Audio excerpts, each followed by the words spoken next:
জয় যিশু, praise the Lord. আমরা আরেকটি বার সুন্দর সকালের নতুন ভিডিও নিয়ে চলে এলাম।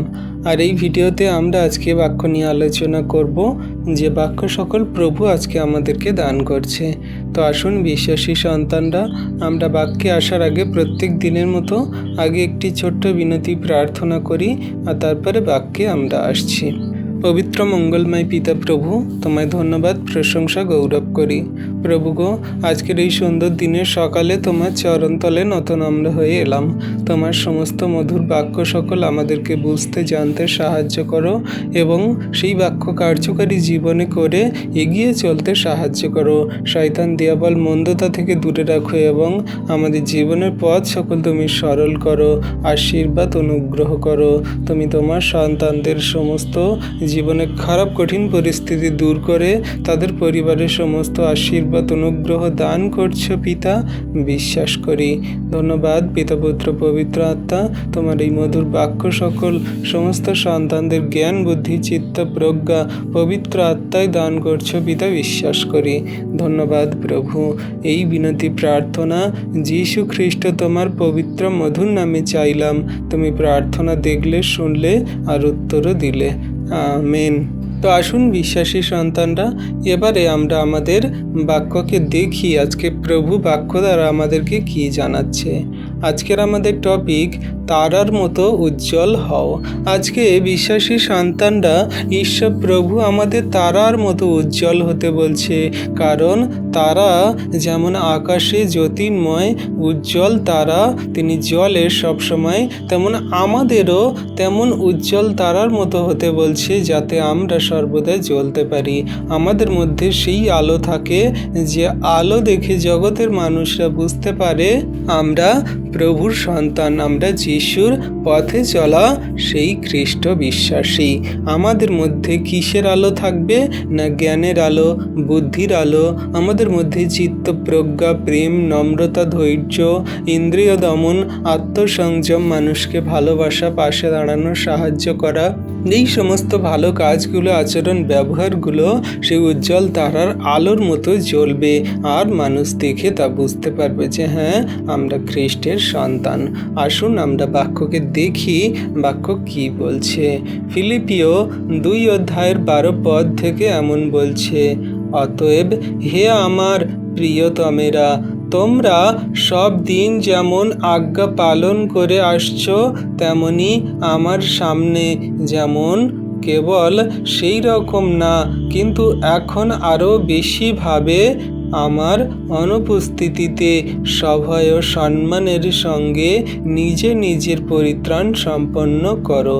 তাহলে বিশ্বাসী সন্তানরা এখানে বলছে যে আমরা যে খ্রিস্টতে থাকা প্রিয়তমেরা আছি, বিশ্বাসী বর্গরা আছি, আমরা সব দিন যেমন ঈশ্বরের আজ্ঞা পালন করে আসছি, তেমনি আমরা নিজের সেই সমস্ত মনকে বোঝানোর জন্য, কেবল শুধু মানুষকে দেখানোর জন্য বা বলার জন্য নয়, কিন্তু আমরা নিজের হৃদয় অন্তরে আমরা বেশি করে আরও প্রভুর সমস্ত বাক্য, আজ্ঞা, শিক্ষা সকল পালন করব। আমরা সভয়ে সম্মানের সঙ্গে নিজের পরিত্রাণের পথ সকল খুঁজে নেব। কারণ শুধু আমরা খ্রিস্টতে বিশ্বাসী হয়েছি মানুষকে দেখানোর জন্য নয়, বা মানুষের সামনে ধার্মিক দেখানো, বা মানুষকে আমরা এটা বলার জন্য নয় যে দেখো আমরা যিশুতে বিশ্বাসী, ধার্মিক। এমন করে আমরা শুধুমাত্র মানুষকে দেখানোর জন্য নয়, কিন্তু আমাদের নিজের হৃদয়ের আমরা যেন পরিত্রাণের পথ খুঁজে নিই, আর সেই মতো যেন জীবনযাপন কার্য করে চলি। তাই বলছে সাধু পৌল যে আমার উপস্থিতিতে তোমরা যে প্রভুর কাজ সকল করে আসছো, বা যেমন প্রভুর আচরণ ব্যবহার করছো, তার থেকেও তোমরা আমার অনুপস্থিতিতে নিজেরাও প্রভুর সমস্ত কার্য সকল করো, এবং তোমরা সভয়ে সম্মানের জন্য নিজের পরিত্রাণের পথ খুঁজে নাও। তাহলে বিশ্বাসী সন্তানরা, আশা করি আমরা বাক্য সকল বুঝতে পারছি। এখানে 13 থেকে কি বলছে আমরা এবারে বাক্য সকল দেখি। এখানে 13 পদে বলছে, যে কারণ ঈশ্বরই নিজের সন্তুষ্টির জন্য তোমাদের হৃদয়ে ইচ্ছা ও কাজ উভয়ের সাধনকারী। তোমরা অভিযোগ ও তর্ক ছাড়া সব কাজ করো। Amen, hallelujah. তাহলে বিশ্বাসী সন্তানরা কত সুন্দর কথা প্রভু আমাদের বাক্য দ্বারাই বলছে। কি বলছে?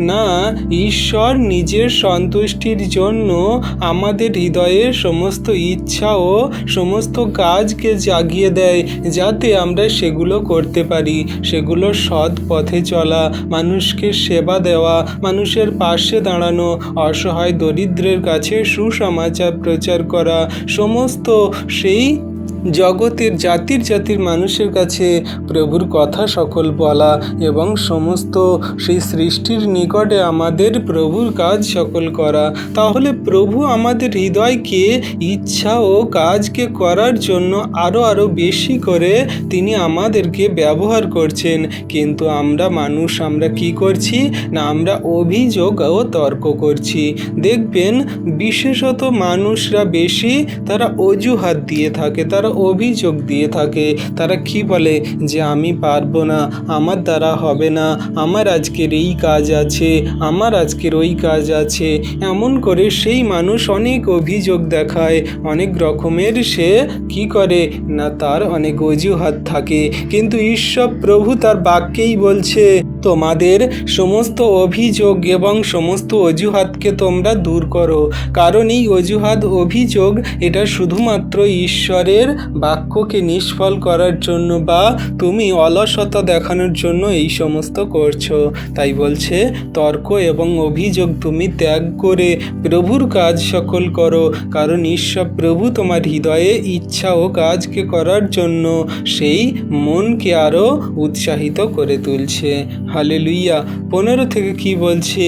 যেন তোমরা অনিন্দনীয় ও এই দিনের সেই অসরল ও চরিত্রহীন প্রজন্মের মধ্যে ঈশ্বরের নিষ্কলুষ সন্তান হও, যাদের মধ্যে তোমরা জগতের উজ্জ্বল নক্ষত্রের প্রকাশ পাচ্ছ। হালেলুইয়া।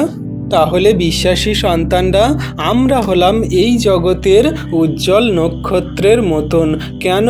না, আমরা এই অনন্দনীয় এবং এই দিনের সেই সমস্ত অসরল লোকের এবং চরিত্রহীন প্রজন্মের মানুষদের মতো নয়, কিন্তু ঈশ্বর প্রভুর গ্রহণযোগ্য সেই নিষ্কলুষ এবং সম্পূর্ণরূপে পবিত্রতায় জীবনযাপন করে যেন চলতে পারি, যেন সম্পূর্ণ প্রভুর আজ্ঞার শিক্ষা সকল পালন করতে পারি, যেন প্রভু যে প্রেমে চলতো সেই প্রেম, নম্রতা, ধৈর্য, বিশ্বাস, ইন্দ্রিয় দমন, আত্মসংযম এবং সমস্ত প্রভুর কাজে যেন আমরা বাড়তে পারি। সেই জন্য করে তিনি আমাদেরকে কি করছেন? না, তার সন্তান রূপে গড়ে নিচ্ছেন আর আমাদের সমস্ত সেই হৃদয়কে ইচ্ছায় এবং সমস্ত ভালো কাজের জন্য আমাদেরকে গড়ে তুলছেন, যাতে আমাদের মধ্যে কোনো অভিযোগ, তর্ক, মন্দতা না থাকে, কিন্তু সমস্ত পবিত্রতায়, নম্রভাবে, ইচ্ছাভাবে সমস্ত কিছুই আমরা প্রভুর কার্য সকল করি।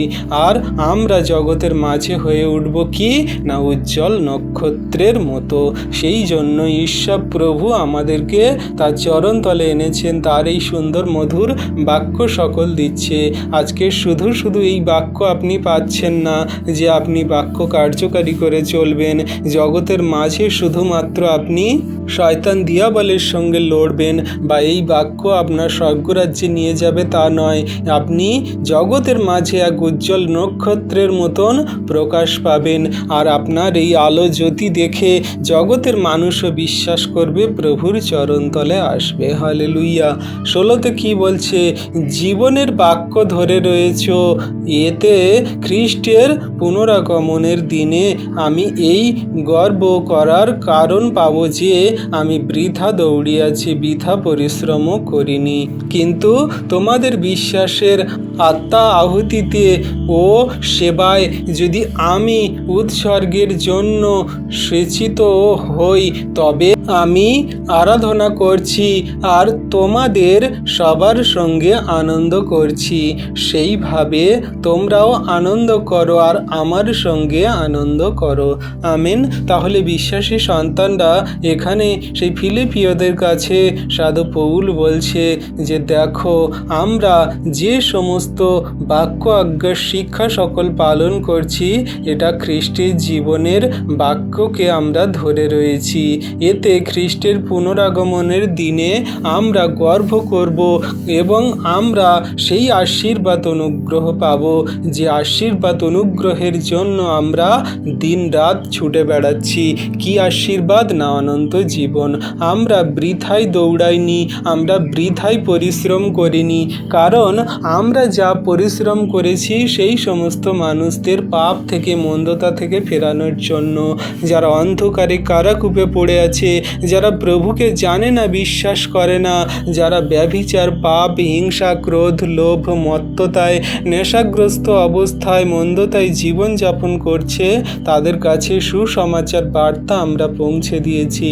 আমরা কত লাঞ্ছনা, গঞ্জনা, মার, আঘাত সহ্য করেছি, তাহলে আমরা বৃথায় দৌড়াইনি, বৃথায় পরিশ্রম করিনি। যখন খ্রিস্টের পুনরাগমনের আগে আমরা তার সঙ্গে মিলিত হব, আমরা গর্ব করব যে হ্যাঁ দেখো, আমরা প্রভুর কষ্ট সকল সহ্য করেছি, তার বাক্য পালন করেছি, আর তিনি আমাদেরকে স্বর্গরাজ্যে নিয়ে যাচ্ছেন। কিন্তু তোমাদের বিশ্বাসের আত্ম আহুতিতে স্বেচ্ছায় যদি আমরা উৎসর্গের জন্য সেচিত হই, তাহলে আমরা সেই ঈশ্বরের আরাধনা করি, আমরা তার মহিমা করি, সবার সঙ্গে আনন্দ করি, খ্রিস্ট বিশ্বাসে আমরা আনন্দে গড়ে উঠি। কারণ এই আনন্দ আমাদের জীবনকে কি করবে? না অনন্ত জীবনের দিকে নিয়ে যাবে। একটা বিশ্বাসী সন্তান সে যখন প্রভুর বাক্য পায়, সে কি করে? আগে প্রভুর বাক্য সকল পড়ে, তারপরে বোঝে, আর সেই মতো জীবনযাপন কার্যকারী পালন করে চলে। কিন্তু আজকের আমি আপনি যদি প্রভুর বাক্য প্রত্যেক দিন পাচ্ছি আর সেই মতো যদি জীবনযাপন কার্যকারী না করি, বাক্য যদি না বুঝি, সেই মতো বাক্য যদি আমরা না পড়ি, তাহলে আমাদের জীবন কেমন হবে? আমরা সেই অলস, আমরা সেই কাজহীন, আমাদের সেই ফলহীন গাছের মতন হবে। যেমন করে ডুমুর গাছে ফল না দেখে সেই প্রভু যীশু অভিশাপ দিয়েছিল যে তোমার এই গাছে আর কোনো দিন ফল না ধরুক, আর সেই গাছে কোনো দিন ফল ধরেনি, অতঃপর সেই গাছ শুকিয়ে মরে গেল। তেমন করে আমাদের জীবনেও হবে। যদি আমাদের জীবনে প্রভুর এই বাক্য সকল পড়ে বুঝে যদি না আমরা ফল না উৎপন্ন করতে পারি, যদি না আমরা কার্যকারী পালনকারী হতে পারি, তাহলে আমাদের কোনো রকম কোনো আশীর্বাদ নেই।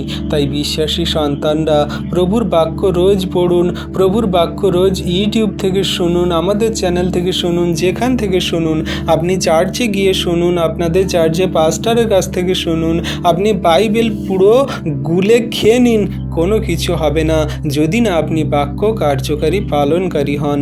বাক্য যখন কার্যকারী পালনকারী হবেন, যখন বাক্যকে আপনার জীবনে কাজে করে দেখাবেন, তখন কি হবে না, তখন সেই উজ্জ্বল নক্ষত্রে তারার মতন আপনার হৃদয়ে আলো জ্বলবে, আপনার মধ্যে জ্যোতির প্রকাশ সকল দেখা যাবে। কোনো মানুষ দেখে বলবে যে হ্যাঁ, এই একজন খ্রিস্ট বিশ্বাসী। কিভাবে না, তার আচরণ ব্যবহার সকল এমন এত সুন্দর যে তার সঙ্গে মিশলে, তার সঙ্গে কথা বললে এমনিতেই মন ভালো হয়ে যায়। তার কত মিষ্টি মধুর কথা, তার কত সুন্দর আচরণ ব্যবহার, সেই মানুষটার সঙ্গে কথা বললে সত্যি মন ভালো হয়ে যায়।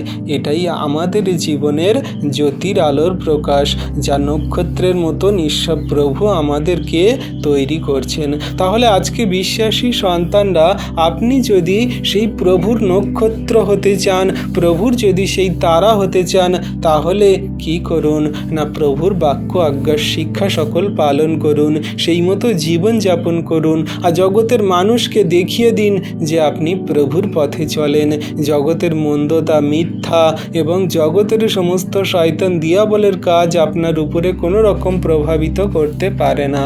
আপনি ধার্মিকতায়, ন্যায়নিষ্ঠে সম্পূর্ণ প্রভুর বাক্য আজ্ঞার শিক্ষা সকল পালন করে চলছেন, আর প্রভু আপনাকে আত্মিকতায় আরও বাড়তে সাহায্য করছে। তাই বিশ্বাসী সন্তানরা যেমন কর্ম বিনা বিশ্বাস মৃত, তেমন আমাদের এই জীবনে বাক্য বিনা আমরাও মৃত।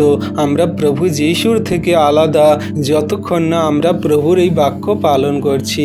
কারণ ঈশ্বর প্রভু তার বাক্যেই কি বলে যে আমার একজাত পুত্রের উপরে বিশ্বাস করে সে বিনষ্ট হবে না, কিন্তু অনন্ত জীবন পাবে।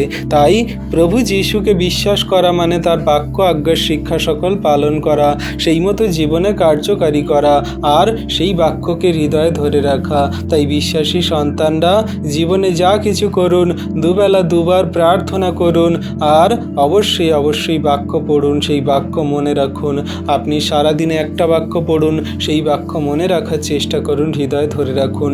প্রভুর কাছে প্রার্থনা করুন, হাঁটু পাতুন যে প্রভু শয়তান দিয়াবল মন্দতা আমার বাক্য সকল চুরি করে নেয়, আমার রাগ করায়, আমার ক্রোধ করায়, আমার মধ্যে হিংসা চলে আসে, আমার মধ্যে অনেক রকমের মন্দতার কার্য সকল হয়, সেগুলো তুমি দূর করো। আমার মধ্যে তুমি নম্রতা, ধৈর্য, প্রেম, আনন্দ, শান্তি, ইন্দ্রিয় দমন, আত্মসংযম সমস্ত তোমার স্বভাবগুলো আমাকে দাও। আমাকে নত নম্র হয়ে চলতে সাহায্য করো। তোমার বাক্য সকল বুঝে জীবনে কার্যকারী পালন করতে সাহায্য করো। জগতে কত বিশ্বাসী বর্গ সন্তানরা আছে, তারা পড়াশোনা জানে না, কিন্তু তারা প্রভুর বাক্য সকল শোনে আর সেই মতো বুঝে জীবনে কার্যকারী করে। সবাইকার যে পড়াশোনা থাকতে হবে বা সবাই যে পড়াশোনা শিখে বড় বড় ডিগ্রি পাবে তা নয়। যদি আত্মিক জ্ঞান থাকে, পবিত্র আত্মায় যদি আপনি চলেন, তাহলে সমস্ত বাক্য আপনি শুনবেন আর বুঝতেও পারবেন। তাই প্রভু আপনাকে পবিত্র আত্মা দ্বারা চালিত করবেন যদি আপনি প্রভুর পথে ঠিকমতো চলেন। তাই আজকের বাক্য আমাদেরকে এটাই শিক্ষা দিচ্ছে যে উজ্জ্বল নক্ষত্রের মতো পৃথিবীতে চলো। ঈশ্বর প্রভু তোমাকে জ্যোতির্ময় করে তুলেছেন। ঈশ্বর প্রভু এই বাক্যতে আমাদের অনেক আশীর্বাদ অনুগ্রহ করছে, আমরা বিশ্বাস করি। আশা করি বিশ্বাসী সন্তানরা আমরা সবাই বাক্য সকল বুঝতে পেরেছি। ঈশ্বর প্রভু আপন বাক্যে সকলকে আশীর্বাদ করুন। আমেন।